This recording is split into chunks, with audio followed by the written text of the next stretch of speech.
সালামুন আলাইকুম। সকলের প্রতি জানাচ্ছি সালাম এবং শুভেচ্ছা। আশা করছি আল্লাহ পাকের করুণায় আমি সহ আপনারা সবাই ভালো আছেন।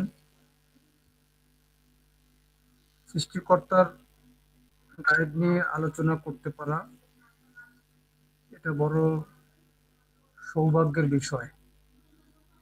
তো আজকে সূরাতুল আল বাকারার ৪৯ নং আয়াতটি নিয়ে আলোচনা করতে চাচ্ছি, মানে পাঠ করব। তো বিষয়টা আপনাদের সাথে শেয়ার করছি। এই আয়াতটিতে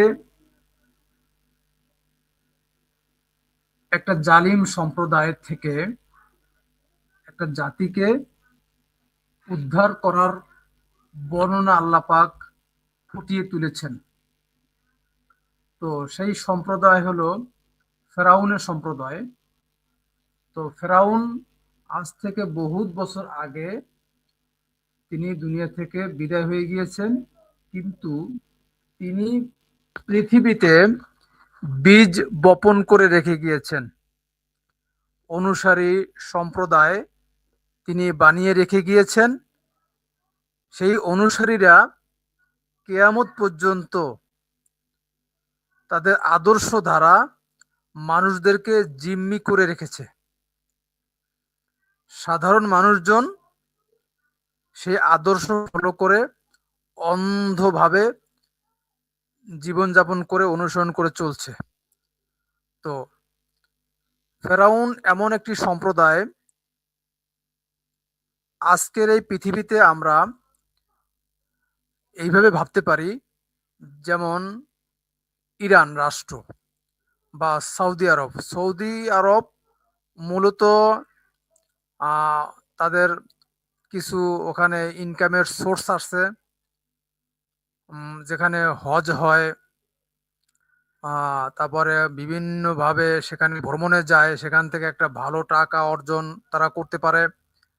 এরপরে সেখানে স্বর্ণের খনি আছে। তো এর পাশাপাশি আমরা ইরানকে এখন হিসাবে আনতে পারি। ইরান রাষ্ট্রটা ইদানিং আমেরিকার সাথে যে যুদ্ধটা করছে, সেই যুদ্ধটার মধ্য দিয়ে আমরা ইরানের ক্ষমতাটা বুঝতে পারতেছি যে তারা টক্কর দেওয়ার মতো ক্ষমতা রাখে। তো এইরকম ভাবে ফেরাউনের একটা সাম্রাজ্য ছিল, আরো ব্যাপক আকারে সে আহ, এই শাসনটা করেছিল। এই যেই শাসনটা আপনার আমেরিকার প্রেসিডেন্ট তারা করে থাকে, সারা পৃথিবীব্যাপী তারা সেই পাওয়ারটাকে কাজে লাগাচ্ছে। তো সেইভাবে ফেরাউন সেইভাবে শাসন ব্যবস্থা করেছিল। পাশাপাশি সে ধর্মীয় লিডার ছিল, ধর্মীয় লিডার ছিল। তো এখানে আমরা আজকে শব্দে শব্দে আল্লাহ কি বলেছেন, আমরা এই বিষয়টা নিয়ে একটু পাঠ করি। এখানে ওয়াইদ নাজ্জাইনাকুম,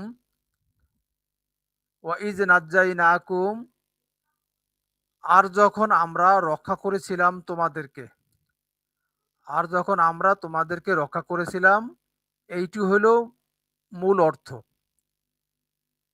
তো ব্যারাকেটে যে অর্থটা লেখা আছে সেইটা হলো কি, দীর্ঘদিন ধরে চলা বা চাপিয়ে দেওয়া ধর্মীয় ও আদর্শিক সুশৃঙ্খল থেকে। মানে দীর্ঘদিন ধরে তারা যে আদর্শটা লালন করে আসছিল, সেই আদর্শটা মানুষকে পালন করতে বিভিন্নভাবে তারা উৎসাহিত করছিল। সেই অবস্থা থেকে আল্লাহ পাক একটা জাতিকে তিনি উদ্ধার করেছিলেন। যেরকম আমি বা আমরা যারা আছি, কোরআনকে একমাত্র গাইড হিসাবে যারা মেনে নিচ্ছি, তারা এই জীবনের পূর্বে যে একটা দীর্ঘ জীবন আমরা পার করে এসেছি, আমরা কেউ কেউ কোনো কোনো মাযহাব ফলো করে এসেছি। তো সেইটা আমরা জন্মগতভাবে আমরা আমাদের আকাবর মুরব্বীদের অনুসরণ করে আসছিলাম। আমাদের পিতা মাতা আত্মীয় স্বজন সকলেই সেই আদর্শ লালন করে আছে। তো এইরকম ভাবে সৃষ্টিকর্তা আমাদেরকে ওই হানাফি মাযহাব বা অন্যান্য যেই মাযহাবগুলো ফলো করছি আমরা, সেখান থেকে আল্লাহ আমাদেরকে উদ্ধার করেছিলেন। তো ওই জাতিটাকে এই ফেরাউনের কবল থেকে, মানে ফেরাউনের অনুসারীদের থেকে আল্লাহ রক্ষা করেছিলেন। সেইটাই ওয়াইজ নাজ্জাইনাকুম। আর যখন আমরা রক্ষা করেছিলাম তোমাদেরকে, কি রক্ষা করেছিলেন?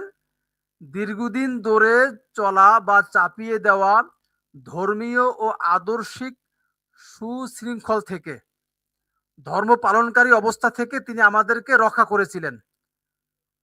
মিন আলে ফেরাউন, ফেরাউনের সম্প্রদায় থেকে, মানে তার জীবন ব্যবস্থা থেকে, ফেরাউনের যে আদর্শ, সে আদর্শ থেকে তিনি ওই জাতিটাকে রক্ষা করেছিলেন। এরপরে ইয়াসুমুনাকুম সুআ আল আযাব, যারা তোমাদের উপরে চাপিয়ে দিচ্ছিল, যারা তোমাদের উপরে চাপিয়ে দিচ্ছিল নির্মম বর্বরতা, ব্র্যাকেটে নির্যাতন, নির্যাতন বর্বরতা, তাদের আদর্শ আমাদের উপরে কি করছিল? চাপিয়ে দিচ্ছিল, আমরা মানতে বাধ্য। বিভিন্ন মাসলা মাসাইল এমন ভাবে সেটিং করে রেখেছিল, এইটা না করলে এইটা হবে, এইটা না করলে এই শাস্তিটা হবে অবধারিত, কাফারা আকারে পড়তেই হবে, করতেই হবে। এই ধরনের বিধান কিন্তু আমাদের সমাজে চাপানো আছে, যেইটা আমরা অনেকে বুঝে পালন করি, অনেকে না বুঝে পালন করি। যেরকম প্রচলিত রমজান মাসে সারাদিন না খেয়ে থেকে এরপরে এশার নামাজের সময় আমরা ২০ রাকাত বা ২৯ রাকাত এই যে নামাজ আমরা পাঠ করি, পড়ি, এটা কিন্তু একটা বর্বরতা বা নির্যাতন, শারীরিক নির্যাতন, অনেকের কাছে মানসিক নির্যাতন। তো এরকম ভাবে নামাজ না পড়লে এত টাকা দিতে হবে বা এত রাকাত পড়তে হবে, এই ধরনের কিন্তু নিয়ম নীতি আমাদের ধর্মীয় কালচারে আছে। তো এবং এই যে শিক্ষা ব্যবস্থাপনা, আমরা বিভিন্নভাবে ওয়েবসাইটে এবং অনলাইনে দেখতে পাই যে কি নির্মম বর্বরতা এই শিশুদের উপরে চালানো হয়। তো এইরকম ভাবে চাপিয়ে দিচ্ছিল কি নির্মম বর্বরতা, নির্যাতন, মানসিক ও শারীরিক নিপীড়ন তারা সেই জাতির উপরে চাপিয়ে দিচ্ছিল। এরপরে ইউজাব্বিহুনা আবনাকুম, ইউজাব্বিহুনা আবনাকুম, এটা অর্থ কি? তারা হত্যা, ধ্বংস ও বিচ্ছিন্ন করে দিচ্ছিল তোমাদের ভবিষ্যৎ সম্ভাবনাদেরকে। মানে ইউজাব্বিহুনা, ইউজাব্বিহুনা মানে জবেহ করা, ধ্বংস করা, হত্যা করা, বিচ্ছিন্ন করা, সেপারেট করা। মানে এই জাতিদেরকে, যারা এই জাতির মধ্য থেকে যারা উদ্ভাসিত, আলোকিত হতে চাচ্ছিল, যারা ফেটে বের হতে চাচ্ছিল, সম্ভাবনাময় ব্যক্তি, যাদেরকে, যারা এই সত্যের সংবাদ পাচ্ছিল, জাতিদেরকে কিভাবে এখান থেকে এই মুক্ত করা যায়, এই পরিবেশ থেকে মুক্ত করা যায়, এই ধরনের সম্ভাবনায় ব্যক্তিদেরকে সে ধ্বংস করার প্ল্যান করছিল, বিচ্ছিন্ন করার প্ল্যান করছিল।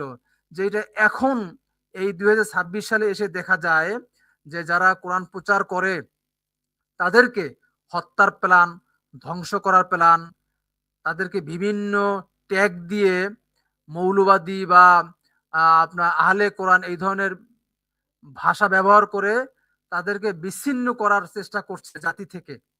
তো এই যারা কোরআনের কথা বলে তারা ভবিষ্যৎ সম্ভাবনাময় ব্যক্তি, তারা চেতনা জাগ্রত করে, মানে অধিকারীদের চেতনা জাগ্রত অধিকারী তারা, তাদেরকে আল্লাহ চেতনা দিয়েছেন, চেতনার ভিতরে ফসল দিয়েছেন যে এই যে আবর্জনার ভিতরে তোমরা সারা জীবন লিপ্ত ছিলে, এখান থেকে ফেটে বের হতে হবে। একমাত্র আল কোরআনই জীবন ব্যবস্থাপনা, ঠিক আছে? সেটাকে মানো এবং বোঝো, মানুষকে জানাও। তো এই জানানোর কাজগুলো যারা করছে তাদেরকে এই দীর্ঘদিন ধরে যারা ধর্ম আদর্শ পালন করে আসতেছে, তারা মূলত হত্যা, ধ্বংস এবং এদেরকে সেপারেট করার চেষ্টাই মূলত করে। এরপরে ওয়াস্তাহইউনা নিসাআকুম, ওয়াস্তাহইউনা নিসাআকুম, এবং বাঁচিয়ে বা উজ্জীবিত রাখছিল কেবল তোমাদের মধ্যে যারা দুর্বল ও পিছিয়ে পড়া অংশকে, মানে ওয়াস্তাহইউনা, এবং বাঁচিয়ে বা উজ্জীবিত করছিল, রাখছিল নিসা আকুম। নিসা আকুম শব্দটা একটা ব্যাপক অর্থবোধক শব্দ, বহুল অর্থবোধক শব্দ। এই শব্দটা আমরা একটা শ্রেণীর ক্ষেত্রে আমরা ব্যবহার করে আসছি, নারী, স্ত্রী, মহিলা, এই ধরনের ক্ষেত্রে আমরা ব্যবহার করে আসছি। এইটা পুরুষ, নারী, থার্ড জেন্ডার সকলের জন্য প্রযোজ্য। যারা পিছিয়ে পড়া, দুর্বল, অসচ্ছল, এরাই মূলত, এদেরকেই মূলত কি করে দাস বানিয়ে রাখে। যারা এদেরকে ব্যবহার করে, এরা মূলত অনুসরণ করে, এদেরকে মূলত সহযোগিতা, সাপোর্ট করে যাচ্ছিল ফেরাউন বা ফেরাউনের বংশধর যারা, এখন যারা ধর্ম পালন করছে মুরব্বীরা, এদের কথা শুনে মূলত কারা, এই নিসা আকুমরা, যারা পিছিয়ে পড়া আছে, যাদের ভিতরে ঘাটতি আছে, এরাই মূলত এই আদর্শগুলো ফলো করে। তো ওয়াস্তাহইউনা নিসাআকুম, এবং বাঁচিয়ে বা উজ্জীবিত রাখছিল কেবল তোমাদের দুর্বল ও পিছিয়ে পড়া অংশদেরকে। নারী হতে পারে, পুরুষ হতে পারে, থার্ড জেন্ডার হতে পারে, বিভিন্ন শ্রেণী, বিভিন্ন শ্রেণী পেশাদার, মানে বিভিন্ন কোয়ালিটিফিকেশন, যারা বয়স্ক, মধ্যম বয়স্ক বা যৌবনপ্রাপ্ত যারা, সেটা নারী হতে পারে, পুরুষ হতে পারে, বা থার্ড জেন্ডার হতে পারে। অফি যালিকুম বালাউন মিন রব্বিকুম আযীম, অফি যালিকুম, আর এর মধ্যে ছিল এক মহা পরীক্ষা। এই যে পরীক্ষাটা, এটা একটা মহা পরীক্ষা। পরীক্ষাটা করার জন্য আল্লাহ পাক পৃথিবীতে মানুষকে পাঠিয়েছেন, ইনসানকে বাসারের ভিতরে ফিটিং করে তিনি এই পৃথিবীতে পাঠিয়েছেন পরীক্ষার জন্য। শ্রুতি এবং বুঝবার জন্য একটা দেহ অবকাঠামো দরকার। সেই অবকাঠামোটা হলো এই দেহ, শরীর আকার। সেই শরীরের ভিতরে চালিকা শক্তি হিসাবে ওই ইনসানকে তিনি বসিয়ে দিয়েছেন। আর এটাই হলো পরীক্ষার আয়োজন। মানসিক বেদনা, তারপরে কষ্ট, ভিতরের জ্বালা, শারীরিক অবস্থা, এই এর মধ্য দিয়েই কিন্তু বিভিন্ন পরীক্ষা নিরীক্ষা হয়। তাহলে এই যে ফেরাউনের জাতি এই বনি ইসরায়েলদেরকে বিভিন্নভাবে নির্যাতন করে আসছিল, তাদের বানানো ধর্মগুলো জোর করে তাদের দ্বারা পালন করাচ্ছিল, ঠিক একইভাবে এই বর্তমান সমাজে সেম সিস্টেম দেখা যাচ্ছে। আকাবার মুরব্বীরা যেই ধর্ম স্ট্রাকচার রেখে গেছে, আমরা সেগুলো পালন করে আসতেছি। এটা একটা পরীক্ষা। তো এই পরীক্ষায় সফল হয়েছে কারা?